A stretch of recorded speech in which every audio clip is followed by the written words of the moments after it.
le sang qui purifie. Oh mon âme, le sang qui purifie. Le sang qui purifie. Oh mon âme, le sang qui purifie. Oh mon âme, le sang qui purifie. Oh mon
Appelons le sang du racheté, le sang de l'agneau pour te purifier, pour te laver. Ce sang-là sans tache, celui qui a fait couler son sang pour tes péchés, pour ton pardon, pour racheter tes fautes. Que ce sang-là puisse te laver en portant un agréable ami seul à sa face. Et non de le sang de l'agneau, le sang de l'agneau, le sang du rédemption, le sang de la rédemption. Amen. Je vous resalue au nom merveilleux du Seigneur Jésus-Christ.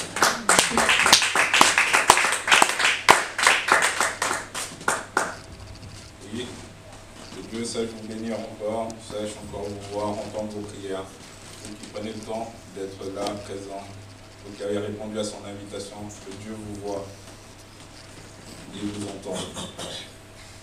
Il dit dans sa parole, cherchez-moi tant que je me laisse chercher. Et vous faites le bon pas, vous le cherchez tant qu'il se laisse chercher. Et ce Dieu va noter tout cela dans son livre de souvenirs. Et un jour, si tu as besoin, tu pourras réclamer cela. Tu pourras lui demander. Ce Dieu est juste, ce Dieu est bon. Et ce soir, Dieu me fait grâce encore de me permettre de me tenir devant vous et d'amener cette parole. Maintenant, voyons ce que Dieu veut nous dire ce soir. Amen. Amen. Frères et sœurs, je vais commencer par une question. La voici. Est-ce qu'on peut connaître quelqu'un sans vraiment l'aimer? Est-ce qu'on peut connaître quelqu'un sans vraiment l'aimer? Pour ma part, je dis oui. On peut connaître une personne, un collègue de travail, prenons comme exemple, un camarade de classe, un voisin. On peut connaître son nom, on peut connaître son adresse, on peut connaître ses habitudes, on peut même savoir ce qu'il aime, même savoir ce qu'il n'aime pas. Et pourtant, on ne le connaît pas. Maintenant, poussons un peu plus loin cette réflexion-là. Voici une autre question. Est-ce qu'il est possible de connaître beaucoup de choses sur Dieu sans réellement aimer Dieu? Je le répète encore. est-ce qu'il est possible de connaître beaucoup de choses sur Dieu sans réellement aimer Dieu? Prenons comme exemple. Tu viens à l'église, tu connais les versets, tu lis ta Bible, tu connais comment l'église fonctionne, tu célèbres avec les gens, tu connais toutes les habitudes de l'église. Quand on te dit Amen, tu dis Amen. Quand on te dit de prier, tu pries. Quand on te dit de taper des mains, tu tapes des mains. Et pourtant, ton cœur, comme il est là, s'éloigne petit à petit de Dieu. Ou peut s'éloigner petit à petit de Dieu. Le cœur, effectivement. Donc, si on revient à la question, est-ce qu'il est possible de connaître beaucoup de choses sur Dieu sans réellement l'aimer? Moi je vais dire oui. Parce qu'il y a, c'est ce qui peut arriver. Et c'est ce qui nous arrive souvent. Il y a quelque chose qui est impressionnant. Ce matin, avec mon épouse, on priait. On a pris un chapitre, on avait un verset qu'elle a lu, et on parlait du serment. Du serment et du cep et du serment. Et Jésus, c'est le cep, tout le monde est le serment. Et on parlait, et puis justement, on est arrivé sur des choses comme ça, en disant que, à force de servir Dieu, des fois, on pense bien servir, on fait beaucoup de choses pour Dieu, mais finalement, est-ce que c'est juste, est-ce que c'est faux? Peut-être que notre cœur est en train, justement, on fait ça par habitude, et notre cœur est en train de s'éloigner. Et ce soir, je méditais la parole, il y a eu ça, cette phrase-là, ça m'a fait penser à ça. Notre cœur peut s'éloigner en faisant. Pourtant, je suis là, je sers Dieu, je modère, là je vais prêcher, mais des fois, mon cœur s'éloigne de Dieu et je fais ça par habitude. Et ça, c'est faux.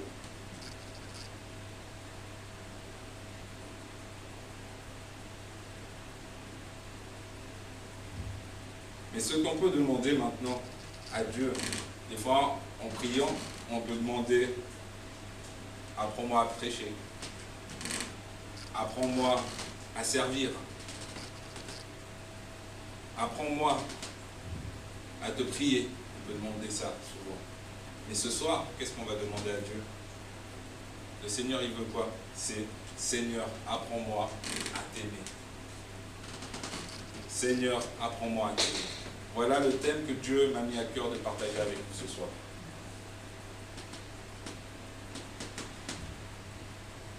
On peut dire que cette phrase peut-être est banale. Hein. Seigneur, apprends-moi à t'aimer.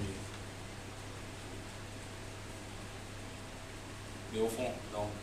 C'est quelque chose de très puissant. C'est quelque chose de très fort. Premièrement, pourquoi? Le Seigneur, je ne connais pas encore comment t'aimer. Je veux savoir comment t'aimer. Demandez ça à Dieu, premièrement. Deuxièmement, l'amour de Dieu n'est pas seulement une émotion spontanée. Il y a quelque chose que je dois apprendre. Troisièmement, c'est celui que je préfère. Dieu lui-même doit devenir mon enseignant. Dieu lui-même doit devenir mon enseignant. Et quatrièmement, comment ma relation avec Dieu doit grandir. Pour cela, ma relation doit grandir avec ce Dieu-là. Nous devons nous approcher de notre Dieu, de chercher d'un cœur sincère, aller vers lui, se manifester vers lui et demander à Dieu de nous apprendre à l'aimer. On va voir dans Deutéronome, chapitre 6, versets 4 à 5, une phrase très puissante que Dieu a manifestée à son peuple. Deutéronome, chapitre 6, versets 4 à 5. Si quelqu'un le trouve, peut le lire.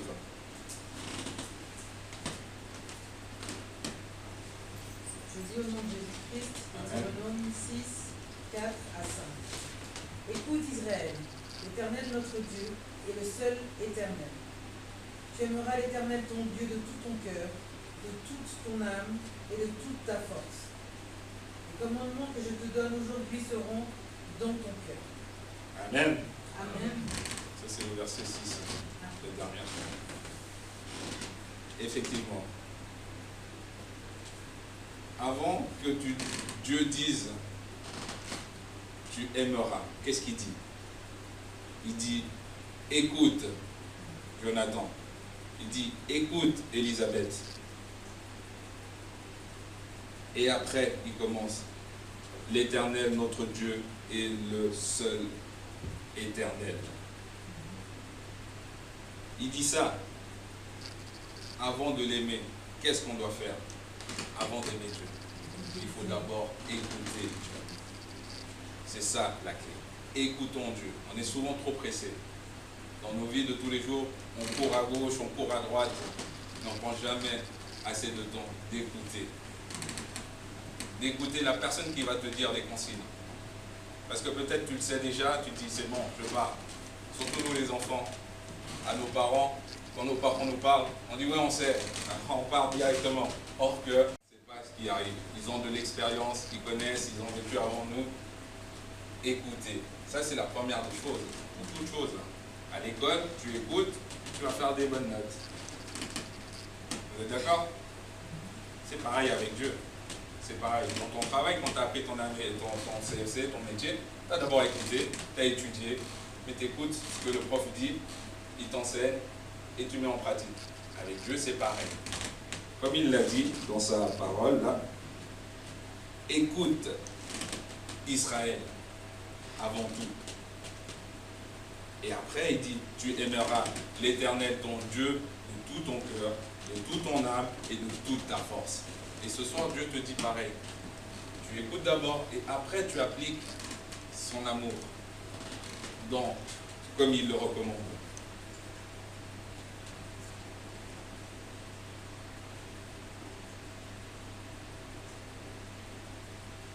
Aimer Dieu. Comment peut-on commander l'amour de Dieu? Comment peut-on commander l'amour de Dieu? Souvent, l'amour de nos jours, ça se traduit par des émotions. Je ressens quelque chose pour une personne. Ah, il est bien. Ah, il est top. Parce que c'est un ressenti. Parce que c'est une émotion qui vient en toi. Mais avec Dieu, c'est pas ça. C'est pas l'émotion qui doit te faire aller vers Dieu. C'est pas ça. Qu'est-ce qui va te faire aller vers Dieu? Il y a des exemples. Il y a la fidélité qui va aller vers Dieu, qui va te faire aller vers Dieu. L'attachement qui va aller vers Dieu, tu vas aller vers Dieu. La persévérance te permet d'aller vers Dieu. Quelque chose de très important et que beaucoup négligent. L'obéissance te permet d'aller vers Dieu. Et un dernier point aussi que beaucoup négligent aussi, c'est le don de soi-même. Qu'est-ce que je veux dire par là, le don de soi-même? C'est les sacrifices que tu vas faire pour Dieu. Quand tu te lèves, comme tu es là aujourd'hui, comme tu es venu ce soir, tu aurais pu rester à la maison, tu es fatigué, tu as travaillé cette semaine, mais c'est un don de toi. Tu es là dans sa présence et Dieu aime ça. Ça commence par là et ça suit. L'obéissance. Comme vous êtes là, vous êtes obéissant parce que Dieu t'a invité et tu es là. Vous voyez, toutes ces choses-là, tous ces points-là sont importants. Et c'est comme ça qu'on va aimer Dieu. On peut aussi se demander, c'est un commandement, aime d'aimer ce Dieu-là. On peut se dire ça. Ouais, Dieu nous a commandé de toute façon de l'aimer, donc on va l'aimer de toute façon. Mais ce qu'on oublie souvent, c'est quoi? C'est que Dieu, avant ce commandement, Dieu nous donne des ordres, certes, mais avant de l'aimer, Dieu t'a déjà aimé. T'a aimé en premier. Et toi, tout simplement, tu dois recevoir cet amour, accepter cet amour et de manifester, lui montrer que oui, tu l'aimes finalement.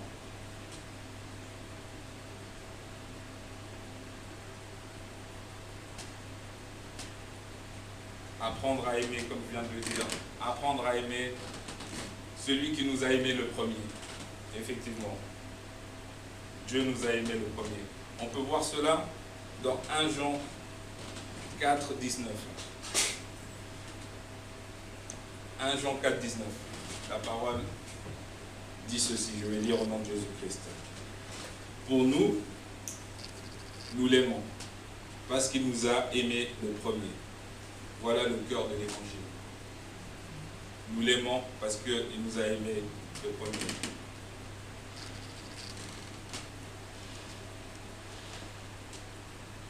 Aimer suffisamment Dieu pour qu'il nous aime aussi. Est-ce que c'est positif ou négatif? Est-ce que vous pensez qu'il faut aimer plus Dieu pour que lui nous aime?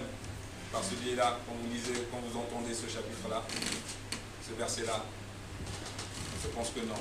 C'est clair. Il nous a aimé le premier, nous derrière, on doit l'aimer tout simplement. Donc suivre ses prescriptions.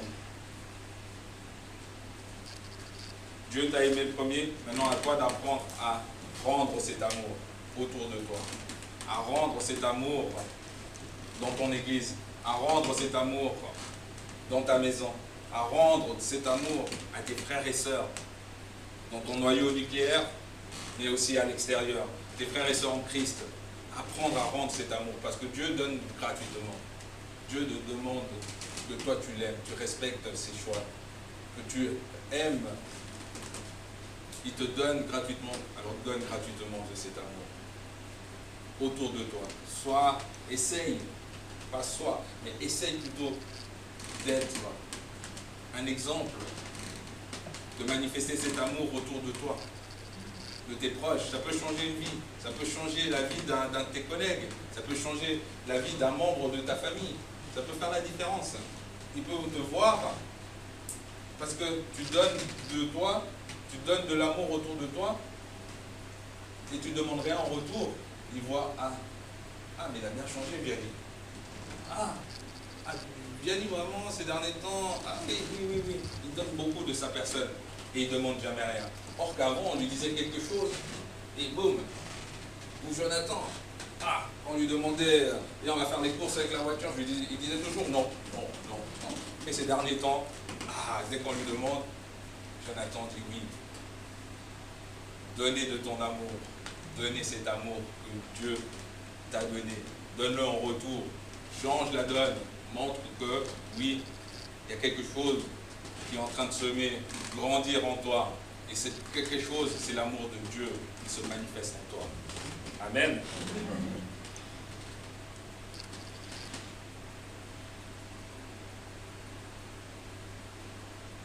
On peut aussi comprendre l'amour de Dieu comment?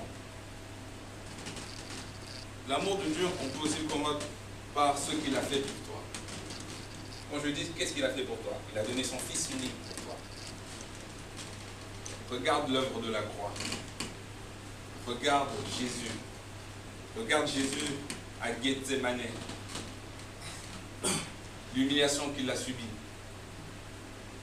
Tout ça pour toi, pour moi.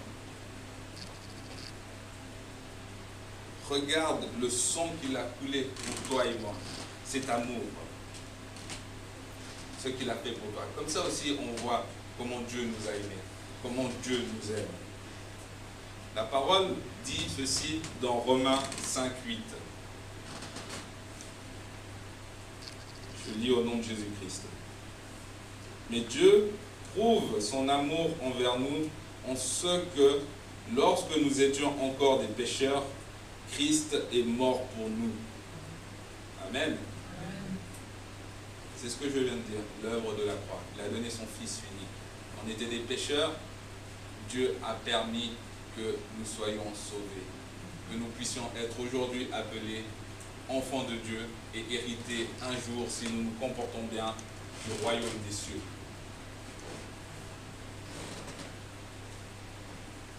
Maintenant, Seigneur, apprends-moi, parce qu'on est venu pour ça ce soir, apprends-moi à t'aimer. Qui doit apprendre?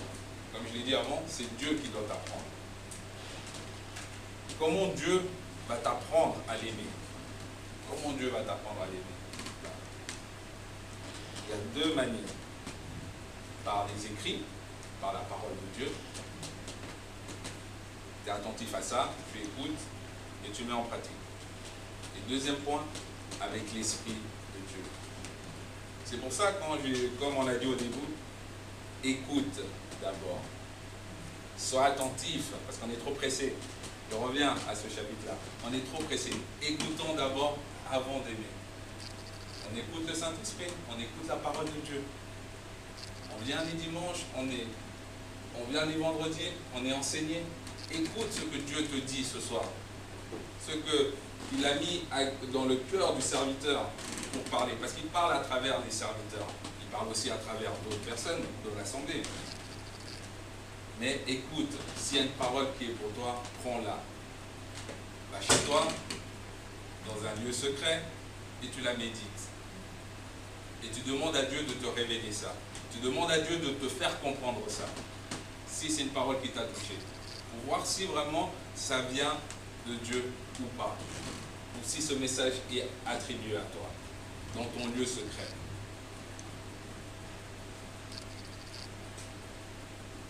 Comment apprendre à aimer?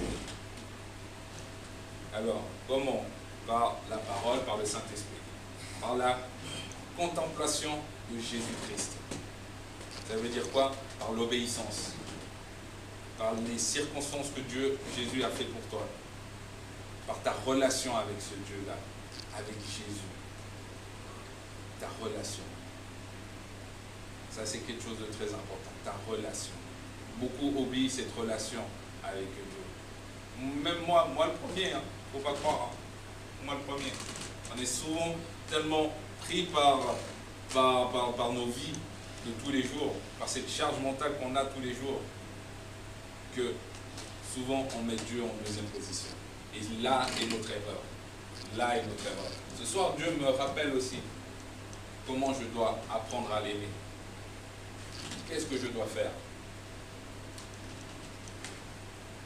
On apprend aussi à aimer Dieu dans les déserts. Quand tu passes un désert, quelque chose de dur qui t'arrive dans ta vie, de très très très dur. Dieu aussi à ce moment-là, il t'apprend à l'aimer. Parce que à ce moment-là, tu es dans la détresse. À ce moment-là, souvent qu'est-ce qu'on fait? On se tourne vers ce Dieu-là. On le cherche, même s'il ne te répond pas tout de suite. Peut-être. On le cherche, on le cherche, on le cherche, on le cherche. Et en le cherchant, c'est ce qu'il aime, Dieu. Il aime qu'on soit au bout, mais qu'on remette notre confiance en lui pour que lui se lève pour toi. Il aime cette dépendance à lui. Dans le désert, tu apprends à aimer Dieu. Des fois, c'est un mal pour un bien. Il ne faut pas croire. C'est difficile sur le moment, c'est clair, on ne peut pas l'entendre, mais c'est un mal pour un bien. Et c'est là où on voit la puissance de Dieu, l'amour de Dieu. Quand il manifeste et quand il te sort de ce désert-là, et si tu as vraiment été accroché à lui, tu l'as vraiment cherché d'un seul cœur, ça sera difficile de te détacher de ce Dieu-là. Et là, tu auras compris comment aimer ton Dieu-là.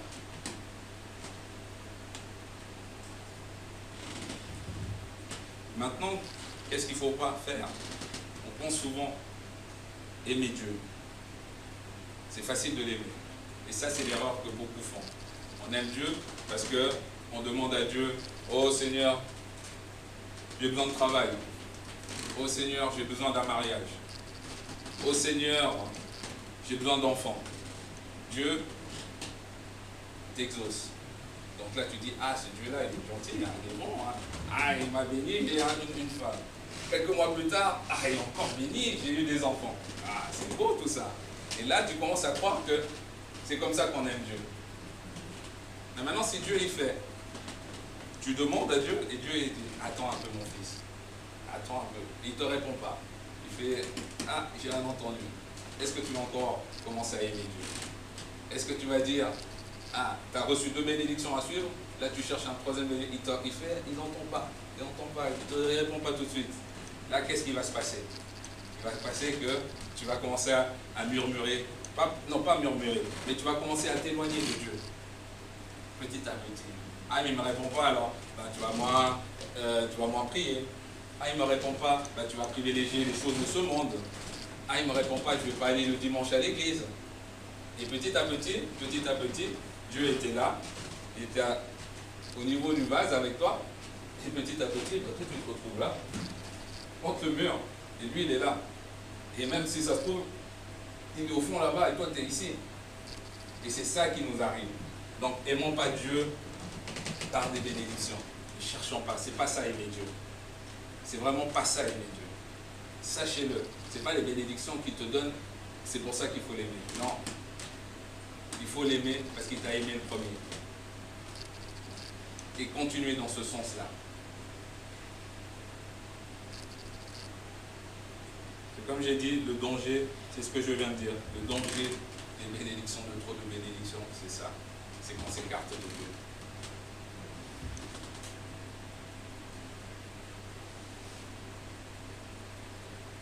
On doit aimer Dieu de toute notre force, de tout notre cœur, de toute notre âme. Ça, c'est très important.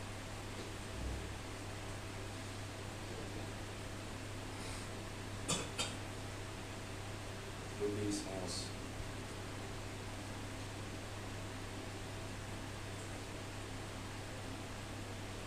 Voilà. Et pour finir, on doit aimer Dieu dans le secret. On doit aimer Dieu dans le secret. Quand je dis dans le secret, c'est dans ta chambre. Aime ton Dieu. Parle à ton Dieu. Manifeste ça.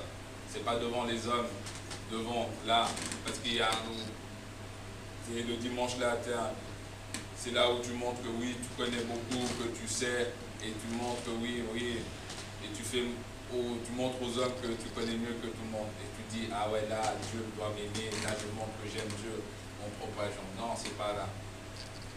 Ou en disant à tout le monde, tu jeûnes, tu es en train de jeûner, et tu dis à tout le monde, je suis en train de jeûner. C'est pas là où tu montres l'amour de Dieu. C'est dans le lieu secret. Tu jeûnes pour ton Dieu. C'est entre toi et lui. Il voit ce que tu fais. C'est là, le lieu secret. Tu te mets à genoux dans ta chambre et tu commences à prier ton Dieu. Et c'est là que tu manifestes ton amour pour ce Dieu-là. Le lieu secret est un lieu très important. Un lieu très important. Et ça, on trouve ça, Jésus le dit beaucoup dans Matthieu 6, le chapitre 6. Vous pouvez noter, c'est mentionné dans Matthieu chapitre 6.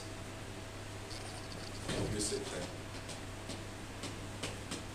Donc voilà ce que Dieu m'a mis à cœur ce soir de partager avec vous.